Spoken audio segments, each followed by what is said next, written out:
हसली कुंकू हसलं मालिकेच्या आजच्या भागामध्ये आपण पाहणार आहोत की अढळराव आता कृष्णाच्या बाजूला बसलेले असतात. कृष्णा अजूनही शुद्धीवर आलेली नसते, म्हणूनच त्यांना टेन्शन आलेलं असतं की कृष्णा कधी शुद्धीवर येईल. त्याचीच ते वाट बघत तिथेच बसलेले असतात. तर दुसरीकडे दिव्यामध्ये हातात दिवा घेऊन आता अक्षरशः ढोपरावरना पायऱ्या चढत दुष्यंत कृष्णासाठी कडक व्रत करत असतो. त्याला हेच वाटत असतं की काही झालं तरीसुद्धा कृष्णा वाचायला हवी साठी दुष्यंत प्रयत्न करत असतो. पण आता हे सगळं पूजा आणि सावित्री पाहत असतात. सावित्री पूजाला म्हणत असते की हे व्रत जर असंच पूर्ण झालं ना तर ती कृष्णा बरी होऊ शकते. ती कृष्णा बरी नको व्हायला यासाठी आपल्याला आता प्रयत्न करावे लागणार आहेत. काही झालं तरी त्या कृष्णाला बरं व्हायला कामा नये, त्यासाठी ह्याचं व्रत आपण पूर्ण होऊ द्यायचं नाही. ह्याचं जर व्रत पूर्णच झालं नाही तर कृष्णा काही बरी होत नसते, असंही आता इकडे मात्र सावित्री बोलत असते. मग आता पूजा तिला प्लॅनिंग समजावून सांगते आणि म्हणत असते की हा पायऱ्यांवरनं चालत येतोय ना, मग एक काम कर, वरून आहे ना तेलाचा डब्बा तू रिकामी कर, पायऱ्यांवर सगळं तेल पडेल आणि त्यामुळे ह्याचा काही पूर्ण व्रत जे आहे ते पूर्ण होणार नाही. यांचं हे सगळं प्लॅनिंग असतं. तर तिथे असणाऱ्या एका आजीनी हे सगळं प्लॅनिंग ऐकलेलं असतं आणि त्या आजी आता म्हणतात की करा करा, तुम्हाला जे करायचं आहे ना ते करा, पण तुमचं हे प्लॅनिंग मी वर्क होऊ देणार नाही, असं देखील आता म्हटलं जातं. जेव्हा या सगळ्या गोष्टी बोलल्या जातात ना तेव्हा मात्र आता ती आजी लगेचच आपल्या कामालाही लागते, कारण त्या आजीला जराही हयगय केलेली चालणार नसते. आता मात्र कृष्णा अजूनही बेशुद्ध अवस्थेत असते. कृष्णाला उठवण्यासाठी अढळरावांचे प्रयत्न सुरू असतात. अढळराव आता कृष्णाला म्हणत असतात की अशी मध्यावरच साथ सोडून जाऊ नकोस, पोरी उठ, असं बोलून ते एक साथ तिला उठवायचा प्रयत्न करत असतात. दुसरीकडे मात्र आता हे व्रत सुरू असतं, म्हणजेच दुष्यंत गुडघ्यावरून वर जिने चढत जात असतो आणि तेवढ्यातच आता इथे नाटकं करायला ही पूजाही आलेली असते. पण तो पूजाकडे जराही बघत नाही, जराही लक्ष देत नाही, कारण त्याला माहिती आहे की हे सगळं या पूजामुळे झालेलं आहे. दुसरीकडे स्कार्फ वगैरे लावून सावित्री वर गेलेली असते आणि सावित्री वर जाऊन आता मात्र इकडनं इशारा करूनच पूजाला सांगत असते की मी रेडी आहे, मी वरून तेल सोडते आहे. मग आता ती इशारा करतेच ना, ती लगेच तो तेलाचा डब्बा आणण्यासाठी म्हणून जाते. तर दुसरीकडे मात्र आता पाहायला मिळत असतं अढळराव कृष्णाला उठवायचाच प्रयत्न करत असतात आणि ते आता कृष्णाला म्हणत असतात की अशी तू किती वेळ अशीच राहणार आहेस, आणि तुला माहिती आहे ना आता तुझ्या रूपाने या बापाला एक मुलगी मिळाली आहे, एक लेक मिळाली आहे, आणि मग तुझ्या बापाला अशीच अर्ध्यावर तू सोडून जाणार आहेस का? अर्ध्यावर सोडून मी तुला जाऊ देणार नाही, आणि तुझ्या संसाराचा विचार कर. अगं गावातले किती लोक बाहेर तुझी वाट बघतायत, त्याचाही तू विचार कर ना, कारण गावातल्या सगळ्यांनाच हेच वाटतंय की तू त्यांच्यापासून लांब चालली आहेस, दुरावली आहेस. पण आता त्यांना कुठे माहिती की तुझ्यासोबत काय घडलं आहे ते. पण नाही, अशी साथ सोडून जाऊ नकोस कृष्णा, दुष्यंतसुद्धा तुझी वाट बघतोय, असं करू नकोस, असं बोलून आता एक साथ उठवायचा तो प्रयत्न इथे अढळरावांचा सुरू असतो. पण इकडे मात्र अजूनही बेशुद्ध अवस्थेतच इकडे कृष्णा असते. पण कृष्णाला शुद्धीवर आणण्यासाठी खूप जास्त धडपड ही आता दुष्यंतची सुरू असते. पूजा मात्र आता अगदीच काकुळतीला येऊन दुष्यंतला सांगत असते की अरे तू कशाला इतका विचार करतोस तिचा, काही गरज नाही इतका विचार करायची, या भाषेतही ती आता बोलत असते. पण दुष्यंत ना तिच्याकडे जराही लक्ष देत नाही. दुष्यंत तिला इग्नोर करतो, कारण ना तिला ना काही झालं तरीसुद्धा दुष्यंतला थांबवायचं होतं, पण दुष्यंत थांबत नव्हता. तर सावित्री आता वरून ना पूर्णपणे तेलाचा डब्बा रिकामी करते आणि आता या आजीने पाहिलेलं असतं, त्यामुळे आता आजीही विचार करते की या बाईनं या मुद्दामून हे व्रत पूर्ण व्हायला नको यासाठी हे सगळं केलं आहे, तर हिचं प्लॅनिंग मी सक्सेस होऊ देणार नाही, आणि म्हणूनच ना आता ती बाई जी आहे ती मात्र सावित्रीलाच त्या तेलावर पाडून टाकते. मग आता सावित्रीचाच पाय घसरतो आणि सावित्री कोसळते. मग आता मात्र वर असणाऱ्या सगळ्यांनाच प्रश्न पडतो की हे तेल कोणी पाडलं आहे, म्हणजेच नक्कीच कोणीतरी आहे ज्यांनी हे तेल पाडलेलं आहे. मग आता या सगळ्याच्या शोधातच ना ते सगळे गावकरी जे आहेत, जे दुष्यंतला मदत करत असतात ना, ते वरही जातात अर्धे, आणि अर्धे जे आहेत ना ते मात्र इकडे असणाऱ्या या दुष्यंतला मदत करत असतात. म्हणजे जिथे दुष्यंत येत असतो ना तिथे आता त्या सतरंजा टाकतात, जेणेकरून दुष्यंतला नीट चालता येईल, त्याचा पाय पाहायला नको यासाठी ते प्रयत्न करत असतात. तर दुसरीकडे मात्र आता पाहायला मिळतं अढळराव हे कृष्णाला उठवायचा, कृष्णाला समजवायचा प्रयत्न करत असतात. कृष्णाला म्हणत असतात की ए पोरी उठ ना गं, उठ, का अशी करतेस, उठ ना, अजून किती अंत बघणार आहेस ग या बापाचा, अगं अख्खं गाव तुझ्या बाहेर तुझ्यासाठी थांबलंय आणि तुला बाकी कोणाची पडली नाही का गं, तुझी भक्ती आहे, स्वाती आहे, गावातली इतर लोक आहेत, हा बा तुझी वाट बघतोय, तो दुष्यंत तुझी वाट बघतोय, किती ती झोपतेस, उठ की ग उठ. पोरी असं करू नकोस, तुला त्या बायजाची खिंड लढवायची आहे, कारण त्या बायजाचा सर्वनाश करण्यासाठी तूच जी आहे तू तिला पुरून उरू शकतेस आणि इतक्यात तू हार मानतेस, उठ ग उठ, असं बोलून आता उठवायचा प्रयत्न मात्र आता सुरू असतो. पण जेव्हा मात्र आता तिला उठवायचा प्रयत्न अढळराव करत असतात तेव्हा मात्र अजूनही इकडे मात्र कृष्णाची कोणतीच हालचाल होत नसते. त्यामुळे अढळरावांना टेन्शन आलेलं असतं आणि अढळराव विचार करत असतात की काय करावं या मुलीचं. आता त्यांनी अक्षरशः कृष्णाचा हात आपल्या हातात घेतलेला असतो आणि ते आता कृष्णाचा हात धरूनच तिला विनवण्या करत असतात. तर दुसरीकडे दुष्यंत आता मंदिराच्या गाभाऱ्यामध्ये येऊन पोचलेला असतो. अगदीच गुडघ्यावर बसून तो तसाच तिथपर्यंत आलेला असतो आणि त्याने इतक्या पायऱ्या चढलेल्या असतात. त्यानंतर तो गाभाऱ्यात येताना त्याच्या अक्षरशः ढोपरात ना आता रक्त निघत असतं आणि हे सगळं तिथे असणाऱ्या या बंट्यानं पाहिलेलं असतं आणि तो सुद्धा म्हणत असतो की दाजी तुम्ही हे काय करताय, दाजी नका, थांबा दाजी. पण आता या दाजीचं हे व्रत ना आता कसं बसं का होईना पूर्ण होत आलेलं असतं. आता पूर्ण देवळापर्यंत तो पोचलेला असतो आणि त्याच वेळेला आता इकडे अढळराव जे आहे ते मात्र कृष्णाला ओरडत असतात आणि तू एवढ्या लवकर हार मानणाऱ्यातली नाही आहेस, कारण तू माझी लेक आहेस आणि त्यामुळे तुला उठावंच लागेल, असं बोलून ते आता फक्त आणि फक्त तिला उठवण्यासाठी तिच्या बरोबर जिद्दीने प्रयत्न करत असतात. त्याच वेळेला आता जेव्हा ते हे प्रयत्न करत असतात ना तेव्हा मात्र आता तिथे असणाऱ्या कृष्णाचे थोडेफार का होईना डोळे जे आहे ते हळूहळू हलत असतात, पण ते अजूनही अढळरावांना दिसत नसतात. पण दुसरीकडे मात्र आता पाहायला मिळतं दुष्यंत त्या गाभाऱ्यात पोचलेला असतो आणि दुष्यंत आता देवाकडे प्रार्थना करत असतो. देवाला म्हणत असतो की मी हे व्रत कडक व्रत पूर्ण केलं आहे, आता याचं फळ मला तूच देऊ शकतोस देवा. इथे अक्षरशः अढळराव थकलेले असतात, कारण त्यांना असं वाटत असतं की आता आपण हरलेलो आहोत, दुष्यंत ही व्रत करायला गेलाय पण अजूनही काही फळ येत नाही आहे, त्यामुळे तेही एकदमच असे गळून जातात. तर दुसरीकडे मात्र आता माझं हे व्रत जेव्हा मी आरती करेन ना तेव्हाच पूर्ण होईल. आता आरती जी आहे त्या आरतीला सुरुवात होते आणि त्याच वेळेला आता जो दिवा आहे, जो पेटता दिवा त्याने हातावर घेऊन तो आलेला असतो, तो पेटता दिवा जो आहे तो देवाकडे ठेवतो आणि देवाच्या गाभाऱ्यामध्ये आल्यानंतर जोरजोरात घंटानाद करतो आणि तो देवाला उठवतो आणि देवाला सांगत असतो की हे देवा, आतापर्यंत तुझ्याकडे मी असं काहीच मागितलेलं नाही आहे, पण लवकरात लवकर काही झालं तरीसुद्धा माझ्या कृष्णाला तू बरं कर, कृष्णाला शुद्धी भरान, तिच्यासाठी मी एवढं मोठं कडक व्रत केलेलं आहे आणि ह्या सगळ्याचं श्रेय मला मिळायला हवं, कारण आतापर्यंत कृष्णाने तुझ्यासाठी खूप काही केले, पण आता माझी बारी होती माझ्या कृष्णाला वाचवण्यासाठी तुझ्याकडे ही अशी भीक मागायची आणि मी आता भीक मागितलेली आहे, त्यामुळे तू फक्त माझा आहेस आणि तू आता फक्त माझ्यासोबतच राहा, असं बोलून तो आता घंटानाद करून उठवायचा प्रयत्न एकसर करत असतो. तर इकडे मात्र आता गावातले इतरही तिथे जमलेले असतात आणि ते पाहत असतात आणि जेव्हा हे सगळं ते पाहत असतात ना तेव्हा मात्र दुष्यंत कोणतीही आता लाज न बाळगता हे व्रत पूर्ण करतोच आणि त्यामुळे पूजा आणि सावित्री त्या तर तिकडनं निघून जातात. पण इथे मात्र अढळराव कृष्णाच्याच बाजूला बसलेले असतात आणि तेव्हाच ना कृष्ण कृष्णाच्या बोटांची हालचाल झालेली त्यांना जाणवते. कृष्णाच्या बोटांची हालचाल होताच ते आता इकडे तिकडे बघतात, ते बिथरतात आणि त्यांच्या लक्षात येतं की आता कृष्णा जी आहे ती शुद्धीवर येत आहे.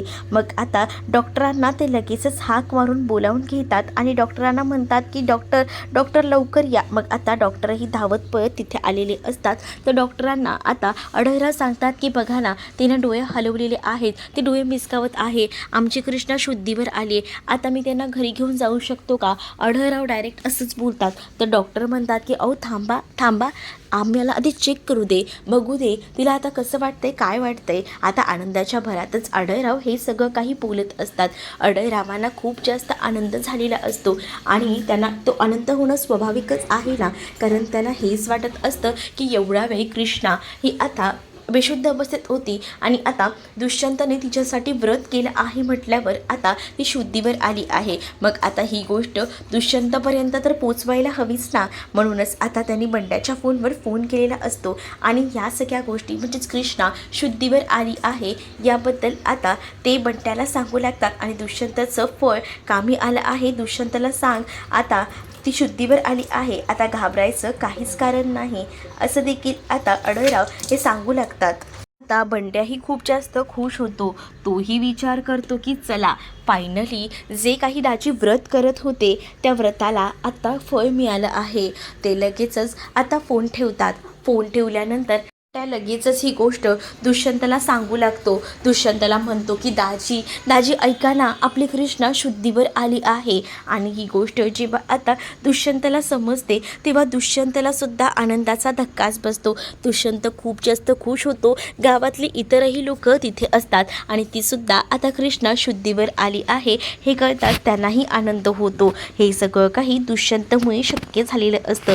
भक्ती आता कृष्णाला बघण्यासाठी आलेली असते आणि कृष्णाला आता ती म्हणत असते की काय गरज होती ग त्या गाडीखाली जायची, काय ग कृष्णे असं का केलंस, असं बोलून आता भक्तीही रडत असते. भक्ती आता कृष्णाशी बोलायचा प्रयत्न करत असते. अढळराव तिथेच बसलेले असतात. तेवढ्यातच आता दुष्यंत देखील तिथे येतो आणि दुष्यंत जेव्हा तिथे येतो तेव्हा तो कृष्णाला जवळून पाहत असतो. कृष्णा शुद्धीवर आलेली असते. कृष्णाची इथे आता मेमरी वगैरे काहीच लॉस होत नाही, परंतु आता कृष्णाला या सगळ्या गोष्टींना दिसत असतात की दुष्यंतसोबत आपलं काय नातं होतं आणि आता हे नातं कोणत्या मार्गावर आणून ठेवलेलं आहे हे सगळं काही तिला आठवू लागतं. आणि त्यामुळेच जेव्हा आता दुष्यंत कृष्णाचा हात आपल्या हातात धरतो ना, तेव्हा मात्र आता ती त्याचा हातही घ्यायला तयार नसते हातात. ती त्याला झिडकारते आणि त्याला आपल्या हातानंच लांब करते. हे सगळं भक्तीला थोडं विचित्र वाटतं आणि त्याचसोबत इथे असणाऱ्या अढळराव जे आहेत ते मात्र दुष्यंतला सावरतात आणि दुष्यंतला म्हणतात की चल पोरा आतमध्ये चल, आता नाही वेळ ही या सगळ्याची. आणि असं बोलून ना त्याला आता आतमध्ये घेऊन जात असतात. अढळरावांना तो म्हणत असतो की मला कृष्णाशी बोलायचं आहे. पण अढळराव म्हणतात की अरे ही ती वेळ नाही. अढळराव म्हणतात की चल, मी तुला म्हटलं आहे ना तर ऐकायचं. आणि असं बोलून आता मात्र ते त्याला आतमध्ये घेऊन जात असतात. आणि जेव्हा ते आतमध्ये घेऊन जातात ना तेव्हा मात्र आता दुष्यंतला तिथून हलायचं नसतं, कारण दुष्यंतसाठी ना खूप जास्त इम्पॉर्टंट आता कृष्णा असते या सगळ्या परिस्थितीत. पण भक्तीलाही कळून चुकतं की काहीतरी विचित्र आहे, म्हणजे यांच्यामध्ये असं काय घडलेलं आहे की हे दोघंही जण असं वागतायत. हा विचार ना भक्तीच्या मनामध्ये येत असतो. आता अढळराव बाहेर येतात आणि अढळराव म्हणतात की आता थोडा तर वेळ द्यावाच लागणार आहे, त्याशिवाय कोणत्याच गोष्टी ज्या आहेत ना त्या बरोबर होणार नाही आहेत, असंही आता ते म्हणत असतात. तर दुसरीकडे मात्र आता पाहायला मिळतं सुद्धा त्यांच्या मागोमाग बाहेर येतो आणि जेव्हा दुष्यंतही बाहेर आलेला असतो तेव्हा दुष्यंतकडे ते जातात आणि दुष्यंतला सावरायचा प्रयत्न करत असतात. आणि दुष्यंतला ते म्हणतात की हे बघ, आता ही वेळ नाही आहे की आता या सगळ्या गोष्टी अशा पद्धतीने बोलायची, पण आपणही आता सावरून घ्यायला हवं, आपण तिला समजून घ्यायला हवं, हे सुद्धा आता ते सांगत असतात. कारण कृष्णा आता खूप जास्त विचित्र अवस्थेत आहे आणि तिथून घेऊन ती बाहेर आलेली आहे आणि त्यामध्ये सुद्धा आपण तिची साथ द्यायला हवी, तिला असं एकटीला सोडायला नको. आणि तुमच्या बाबतीत ना जे काही झालेलं आहे ते भयानक आहे.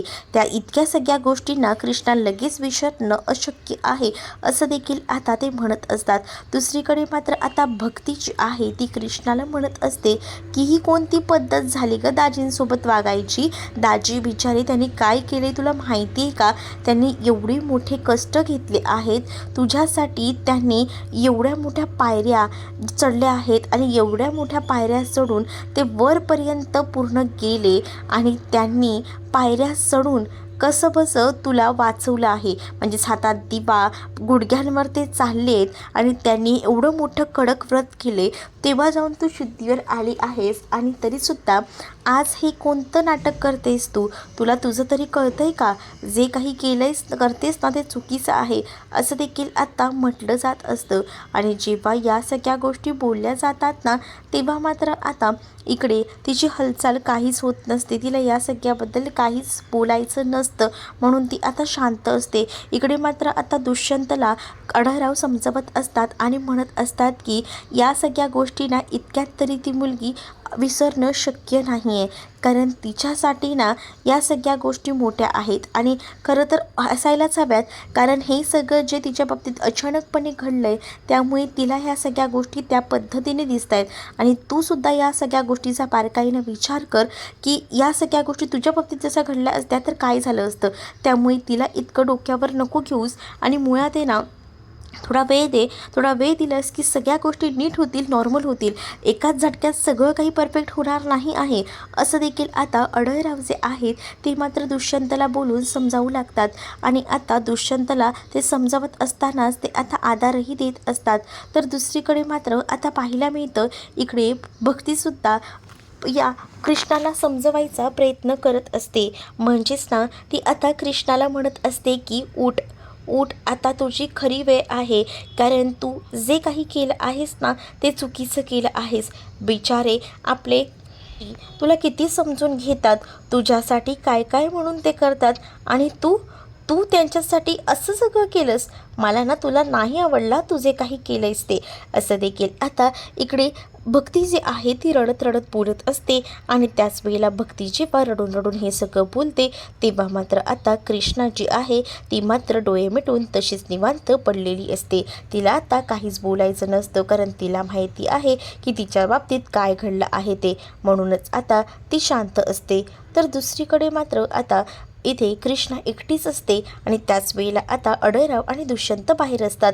अढळराव आता दुष्यंतला समजवत असतात आणि दुष्यंतला सांगत असतात की दुष्यंता, या सगळ्या गोष्टी इतक्या जिव्हारी लावून घेऊ नकोस. सगळ्या काही गोष्टी ज्या आहेत त्या नक्कीच वेगळ्या पद्धतीने घडतील, पण आता तू स्वतःला सावर असं बोलून ना च्या मांडीवर हात ठेवत असतात. पण दुष्यंतला आता असं वाटत असतं की हे आपल्याशी जवळीक साधू पाहत आहेत, म्हणूनच ना तो त्यांचा हात वगैरे ना ठेवून घेत नाही. तो म्हणत असतो की तुम्ही ना मला नका बोलू ह्या सगळ्या गोष्टी, मला माझं कळतं. त्याच वेळेला आता इकडे मात्र अढळराव म्हणतात की मी तुझा बाप व्हायचा प्रयत्न करतच नाही आहे, मुळात आहे ना मी कृष्णाचा बाप आहे आणि त्या हक्कानं मी तुला सांगतोय असं देखील आता अढळराव जेव्हा दुष्यंतला म्हणतात ना तेव्हा मात्र आता दुष्यंत अढळरावांकडे पाहतच राहतो. कारण अढळरावांना माहिती आहे की दुष्यंत कितीही काही झाला तरी आपल्याशी नीट बोलणार नाही आणि आपल्याला बाप म्हणून स्वीकारणार नाही. आणि यासाठी त्यांनी मात्र आता डायरेक्टली सांगून टाकलेलं असतं की हे सगळं काही मी कृष्णासाठी करतोय. त्यामुळे आता अढळरावांकडे दुष्यंत पाहतच राहतो. तर पुढील भागामध्ये आपल्याला पाहायला मिळतं भक्ती जी आहे ती आता दुष्यंतला विचारत असते की नेमकं काय झालं, कसं झाला हा अपघात. त्यावेळेला दुष्यंत सांगतो की या सगळ्याला मीच जबाबदार आहे आणि आता दुष्यंत सगळ्याचा खुलासा भक्तीसमोर करतो. तर दुसरीकडे मात्र आता बायजा त्याचसोबत इथे पूजा आणि सावित्री मिळून प्लॅन करतात. बायजाने सांगितलेलं असतं की आता कृष्णा शुद्धीवर आली ना तर कृष्णाला आपणच मारायचं, म्हणजे कसं कृष्णाला आता तू कृष्णासमोर जायचं आणि रडायचं आणि तुझ्या दुष्यंतच्या प्रेमाची भीक मागायची. मग तसंच तिने केलेलं असतं. म्हणजेच तेव्हा आता कृष्णा शुद्धीवर येते तेव्हा पूजा तिला भेटायला जाते आणि पूजा तिला म्हणत असते की माझं प्रेम मिळवून दे, काही झालं तरी सुद्धा. आणि असं बोलून ती आता कृष्णासोबत रडत असते. कृष्णाला सुद्धा आता पूजाची दया येते. मग आता पूजाचं म्हणणं ती खरं करायला जाते. म्हणजे जेव्हा आता दुष्यंत कृष्णाला भेटण्यासाठी येतो ना, तेव्हा मात्र कृष्णा दुष्यंतला जराही जवळ घेत नाही आणि ती म्हणत असते की आता मला माझं कर्तव्य पार पाडायचं आहे. आणि असं बोलून ती आता दुष्यंतला लांब करण्याचा प्रयत्न करत असते. दुष्यंतला मात्र या सगळ्याचा खूप मोठा धक्का बसतो. दुष्यंत कृष्णाकडे पाहतच राहतो. तर तुम्हाला हा भाग कसा वाटला हे नक्कीच मला कमेंटमध्ये सांगा. आणि अशाच नवनवीन भागांसाठी आपल्या चॅनलला सुद्धा सबस्क्राईब नक्कीच करा. चला तर मग भेटूया पुढच्या भागामध्ये. तोपर्यंत टाटा बाय.